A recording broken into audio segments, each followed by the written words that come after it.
What makes Bryan an expert on wedding show booths? Well, I've been in the wedding industry since 1991, and so probably before, I may have played some of the parties some of you were made at. I'm not sure, or afterwards, I should say. But through that, I've been part of a lot of wedding shows and that sort of thing. And 13 years ago, we created the Westman Wedding Expo, and through all those years, I've seen a ton of booths. I've seen a ton of really amazing, great, awesome booths. I've also seen some booths that left a little to be desired. So through all of that, I just wanted to get up here and share a few things of what we've learned throughout the years. Now, there is a couple of things that you need to know and you need to think about when it comes to anything before you make the decision to get your booth going. Now, getting in front of the people, that's obviously a great idea. Parting of a wedding show, it's the place to get right in front of the people. But before you do any of it, the first thing you got to remember and the first thing you got to think about is those attendees. They're half the reason. We'll get to the other half of why you're there in a couple minutes. But you got to think about how overwhelmed they're going to be, right? You look at the Wedding Expo. There's 650 people going through the door. Right? And there's music, and there's noise, and there's smells, and people are being offered like business cards. You know, like in Vegas where they're doing that click, click, click, click, click thing, right? I mean, right? There's a few people doing that. Well, maybe not, but still, I mean, there's all that stuff just on the trade show area, right? That's the trade show. They're wound up before they even get into the room. Think about it, right? Some of them, especially those that are getting there at 11 o'clock, right? Some of them have been in line for an hour, some of them, right? They're waiting to get in. They're anxious. There's another couple hundred people in the lineup with them. Then they get in and they pay for their ticket and they get their sign in and then they get through code check and they're doing all these things and it's just like, oh my God, it's crazy. And then they finally get into the trade show, right? It's a really overwhelming thing. There's a lot of stuff happening over the course of it. So keep that in mind. They're going to be very overwhelmed, which will lead us into some stuff that we'll talk about later on. Number two, and I didn't discover this until I was really researching this presentation, and I'm like, oh my God, that's why I never get any work. I've been in a granted, of course, because we're part of the production crew, but we never book any events at the show. It's always in the follow-up. And realistically, if you're actually managing to close some sales and that sort of stuff actually at the show, good on you. That's awesome. You got to keep in mind, though, again, they're getting a ton of information. They're there on a fact-finding mission, people. That's what they're there for. All right? And not only are they on a fact-finding mission, there's only so much room on the credit card. So when you ask for that deposit, they may have already spent their budget. Right? So don't be disappointed if you're not landing sales at the show. The real reason you're at the show is for the follow-up. That is the gold, the follow-up. Okay? And that's what most people aren't doing. I suck at it. I'll be first to admit it. But it's a work in progress, right? You know what? Realistic, that's another presentation too, but we'll get there. Now you got to start, you got those two things figured out. Now you got to figure out who is the person I want as a client. And now this kind of goes for overall business as well. Because you got to ask yourself, do you want every client? And I mean, do you want every client? No. I heard a no. Okay, good. Thank you. Thank you. I'm like, those lights are bright. I'm pretty sure there's people out there. You really kind of don't. And everyone has their own specific type of client. There's no wrong to the type of client that you want. It's just the client that you have. So keep that in mind. The wedding show is just as much for people trying to find their vendors as vendors trying to find their client. And when you're also thinking about that, that's going to kind of give you the amount of time that you need. You're going to be kind of picking people out. I know Vicky's going to talk about personalities and stuff like that tomorrow morning, and so on. You're kind of looking for certain people that might be yours, or you might be able to find that out in the first few questions that you have in the booth. Keep that in mind. Just an idea of people that I don't necessarily want to work for. It has one thing. My little example has nothing to do with the actual person itself. It actually has something to do with the hall. There's a hall in Portage that I won't work in. Because the stairway is about this wide, and my speakers are about this wide, my back is starting to get sore. It's a hard load in. So if they say they're at that venue, I'll pass on it. I'll send it to someone else. Yes, Brian will pass on work. And it's just an example. That's what it is. Next is to know your goal. Why are you going to be there? Maybe you want to book clients on site. Maybe you're part of that 1% that's able to actually book clients on site. Maybe you're going to get that contact information. If you want to book on clients, that's great. Again, maybe you just want to get the follow-up stuff done. Maybe you want to book consults. To book in the consults in the next couple of weeks. Knowing what your goal is at the wedding show is going to help you figure out what exactly you need to bring. It's going to help you create that list of what you want to do, how you want to reach that goal. Again, you're going to have really limited time. Not only are they overwhelmed, but they're moving 500 miles an hour around every booth because they only have a few hours to do it, right? And they might have a kid crying, or they might have a husband crying. So keep in mind, do the math. There's one of you and 200 to 1,000 people walking by you in the course of a couple hours. Do the math. Figure out your goal, figure out how to get to it, and get it done. Get help. It's super important. Super important to have good, stellar help in your booth. And it's, again, one person, 200 people, right? How do you deal with that? Sometimes you get yourself some help, and that help doesn't necessarily have to be staff. For someone who's a single op DJ, for instance, Mac, if you don't mind, I'm going to use you as an example. Single op, he doesn't have a staff to be able to call on to work on. Well, you know what? Use some satisfied clients. Use someone that knows who you are, believes in you, loves your service, and loves your business, and utilize them. Right? Things to look for. The pretty standard stuff, like any employee. You're looking for positive people that are outgoing, people that are really personable, right? I guess the best way to put it, the person you want to look for is someone that you would want to buy from, right? If you don't want to buy from them, don't put them in your booth, because no one else is going to want to buy from them either. So keep that in mind. I didn't really think I'd have to go over this. And then in searching for booths, images, because I didn't want to use any images from our wedding expo, I wanted to use a little bit more worldly, and so on. It was amazing how many complaints there was about people on their phone in the booth. Honest to goodness. How attractive is that? How attractive is that? I like the guy smiling. He's like, I'm not on my phone. But the guy in front of him might actually be sleeping. I'm not 100% sure about that.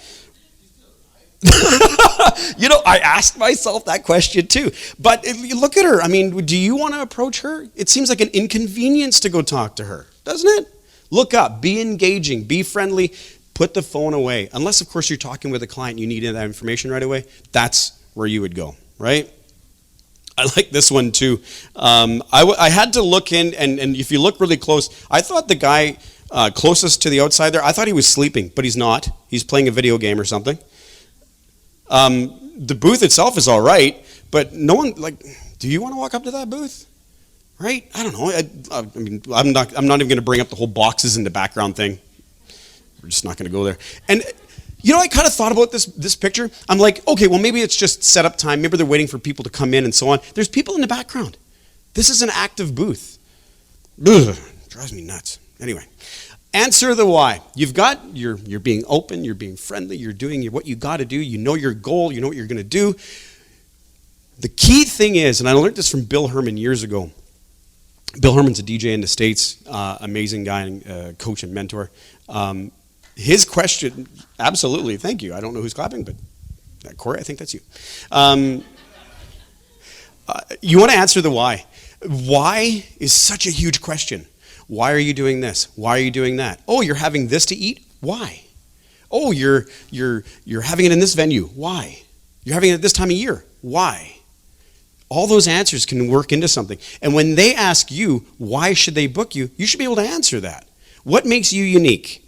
You want to give them a reason to contact you after the show. Give them the why. You want to showcase something that's unique about yourself. And I know I have a real problem with this sometimes, because I think of myself as the most average or whatever person out there, right? What's unique about me? That's what everyone needs to do at their booth. You got to figure out what's unique about you and give them that's your why. That's why people want to book you. That's why people want to buy you. Clear info. Stick to KISS. Keep it simple. You really got to do. Cut the crap. That's, cut out all the fluff. Again, overwhelming people, they're going to be just stormed with information. And let's be honest, no one reads anything anymore, unless it's about Trump. Give them the real basic stuff. Contact information, marketing, your addresses like Facebook, Instagram, that sort of stuff. Dave pointed out at something the other day, I can't remember where it was, but we were talking about hashtags. Hashtags are making a comeback. So if you want to put information and give them information, say, hey, here's a hashtag. Get them to take a scan of it, and boom, you're off. Hashtags are going to be really, really, really useful. Even Spotify's using them for their playlists. Keep in mind, people probably aren't going to remember what you said. Unless you say something that's really outlandish, something that'll stick in their mind, they're not going to remember what they're going to say about you. But they will remember your booth, mostly because of the way you made them feel. So if you can, right, we're in a feel society. People love their feelings. We're all about the feelings. So how do you make them feel when they're in the booth? Are they going to feel welcome? Are they going to feel like it's at a party? Are they going to feel like they're at home? What are they going to feel like? Super clear information.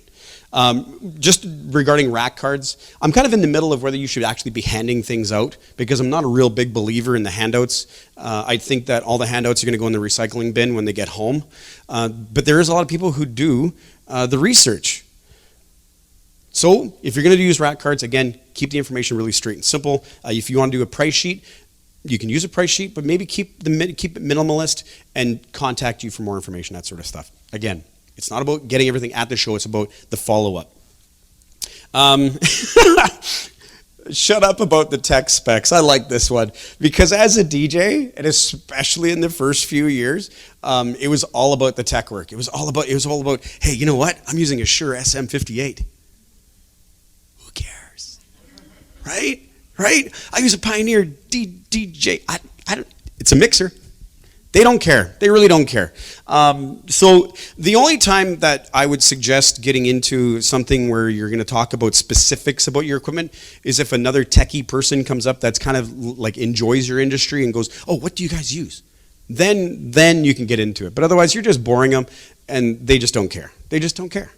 In another way of putting it, if you ever need your car repaired, right? You go to a mechanic, and do you care what kind of wrench they use? Right? Does it matter if it's a Mastercraft or Craftsman or anything like that? No. The drill that they're using, if it's battery powered or wired up, does it really matter? No, you just want the car fixed, right? So I wouldn't worry about giving too much on specs. Hard selling.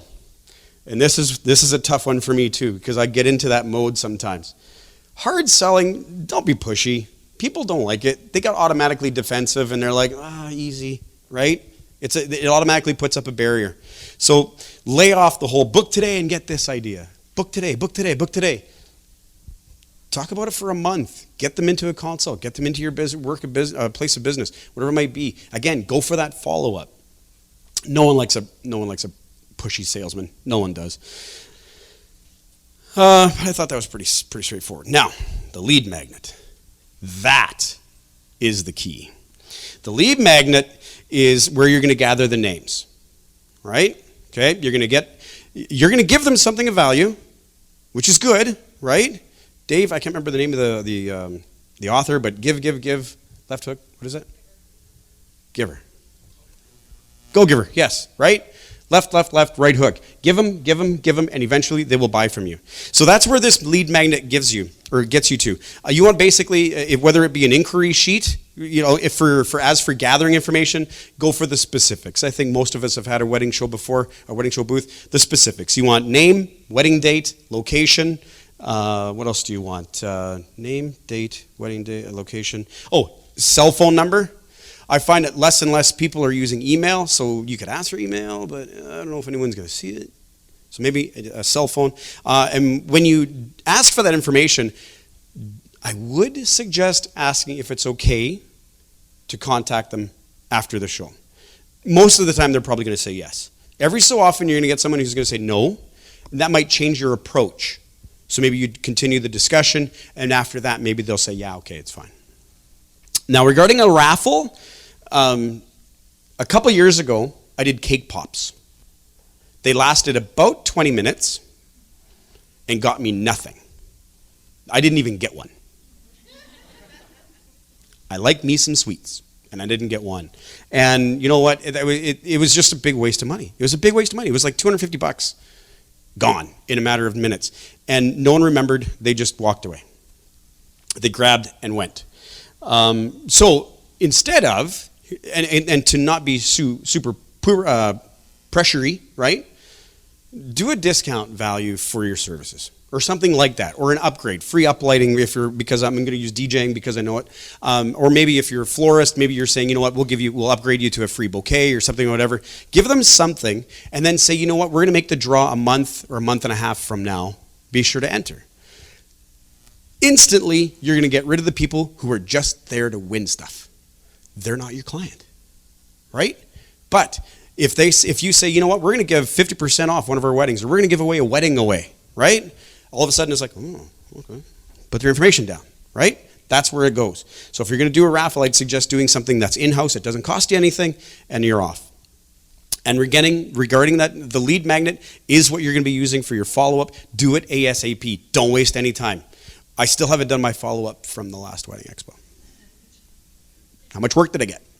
Nothing, right? Do your follow-up and get on it right away. And when you do that follow-up, the initial follow-up, explain how they got your name or how you got their name, and go on and go on. Again, the follow-up is a completely different presentation, so we're not going to get into that. Finally, we're going to talk about the booth itself.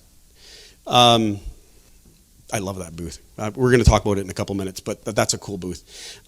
There's two things when it comes to booth design. There's design and there's decoration. Now, design is defined as the stuff that, the overall flow, the tone, the purpose of the booth, put together to maximize the guest perception of your business and its services. Okay, well, that's good. That pretty much nails it, right? Decoration is all the stuff that adds visual interest. But, I mean, you could read it. Basically, it's the stuff that makes it cute, right? Decoration is the nice-looking stuff, but it doesn't do anything for your business. Everything in the booth should have a purpose. Everything in your booth should have a purpose. If it's there just because you think, oh, this is nice, don't do it. Replace it with something that's going to, again, bring people into your booth and so on. You really think about it this way. If that person's walking by your booth in about that 10-second frame, right? Do the math. You've seen people walk by your booth. Can they figure out what you're selling in that 10 seconds? Right? They should be able to, it should be really apparent what it is. And for us who are a little, if you're a guy, if you're a dude, maybe soften up your approach. Get a feminine idea of what the booth looks like, because it's the brides that are most likely going to make that decision. And if you're not attracting the brides, it's not. Guys, we need to soften it up and so on. Trust me on that one. DJs are horrible for that, by the way. I was guilty for that.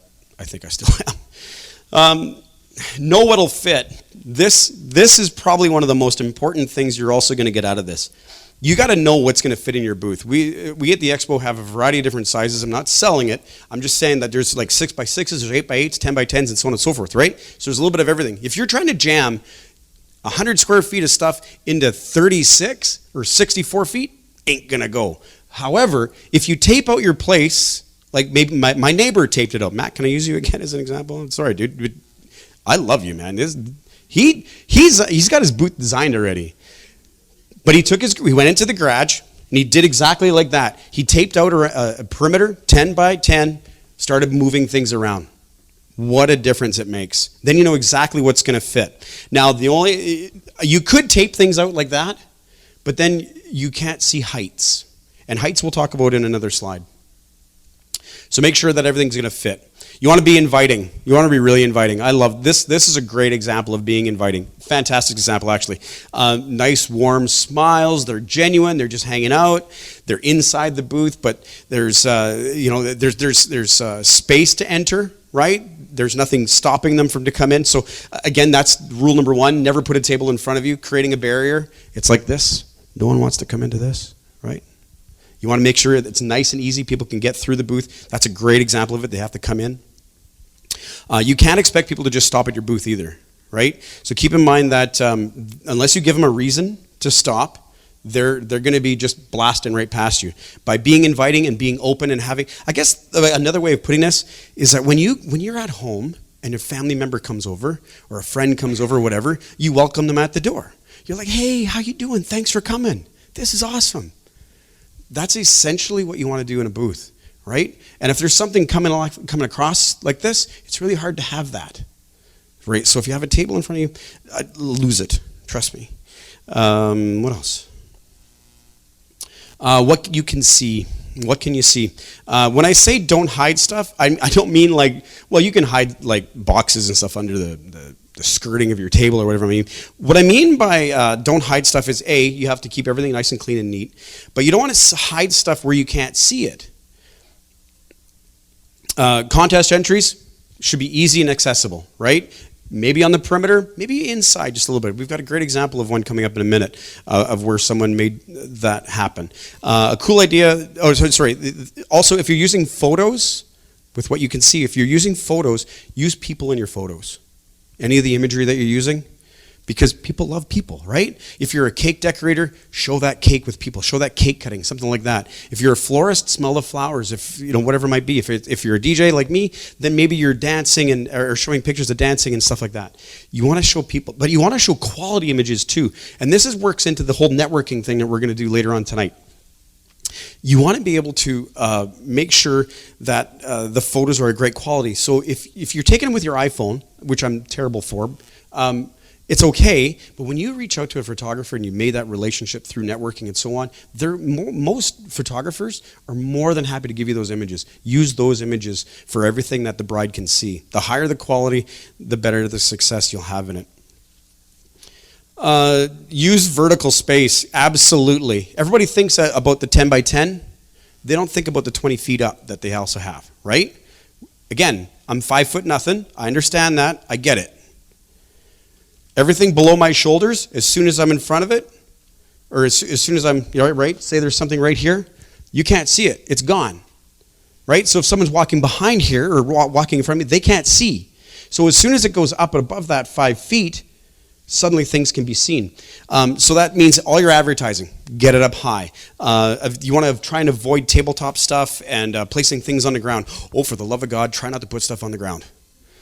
No one will see it at all, or it'll be kicked and destroyed.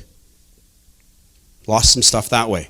Can you reach the ceiling? If you can reach the ceiling, be careful of T-bar. T-bar has a weight restriction.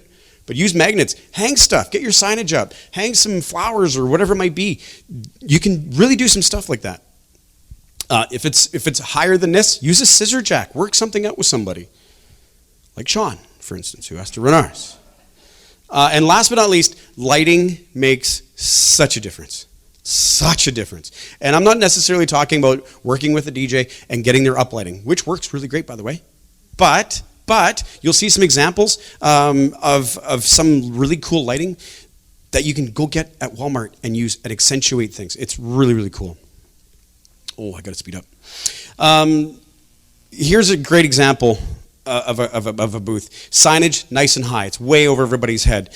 There's no unnecessary fluff, right? The signage is big and bold. They didn't waste any time of the people walking by and reading stuff they don't need. There's nothing lost in the noise.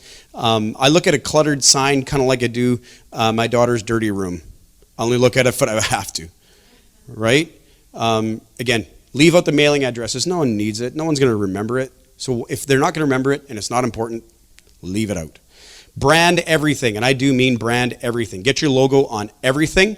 There's all kinds of opportunities, and it's not just your logo on the sign. You want to incorporate maybe even your company colors, right? Like that last slide. Their logo was blue, yellow, and white. It may have been orange, but I'm colorblind. So they still used all those colors in the walls, in the carpeting, in the chairs, everything. And it was them. It was their image, right? And use your logo as often as humanly possible. You want to get it onto your raffle cards. You want to get it onto your lead sheet. You want to get it onto anything that you're going to give out to the people. Maybe you're going to use it as a fun gimmick. Like maybe you're going to have a puppy at your booth.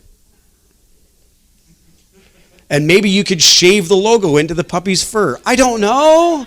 Get it into everything, all right? And last but not least, before we get into some booth samples, get the heck out of your booth. And I don't mean stand in the middle of the aisle waving people into your booth. I mean arrive early, stay late, and network your butt off. Network.